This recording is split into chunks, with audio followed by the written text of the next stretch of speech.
Super funds will tend to offer you a range of different investment options. Sometimes it can be difficult to understand what they are though, due to the fancy names of these options. In this video, we will decode them. If you can remember from the investing module, there are 5 main asset classes: cash, fixed interest, property, alternative, and equity. The former being defensive asset classes, and the latter being growth asset classes. So investment options are essentially portfolios that are weighted differently to each asset class.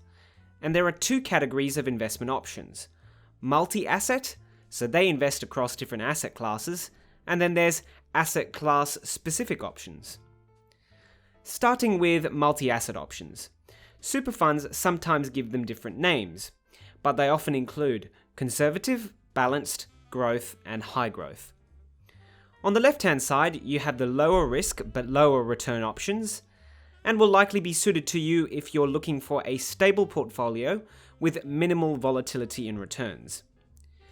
As we move to the right-hand side, you can see that the options are far more heavily weighted to growth asset classes.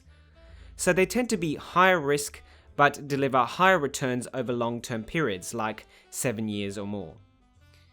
If you haven't elected any investment option with your super fund, then it is most likely that your money will be held in the balanced option.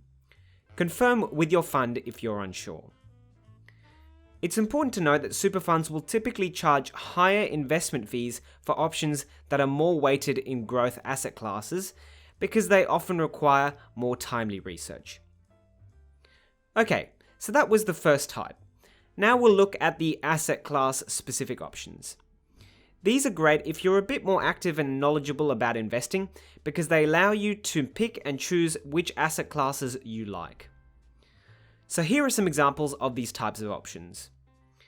Many super funds will try to offer ones that give you exposure just to Australia or international exposure if that's what you want. In the case of these options, they are usually 100% allocated to their specified asset class. If, for example, you want your super to be managed in a low-risk way, the cash option could be a solution here. Because super funds have started to embrace technology, it has become a lot easier to change investment options these days, and can be done through a few clicks on your super fund's website. And the beauty is that you can often choose how much money you want allocated to each option. So if you want a bit of money in the balanced option and some in the growth option, then usually this is possible.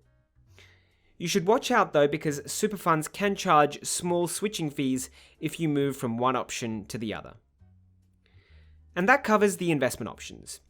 With most funds, you actually have some choice to work with, so don't just accept the default option as necessarily the best one.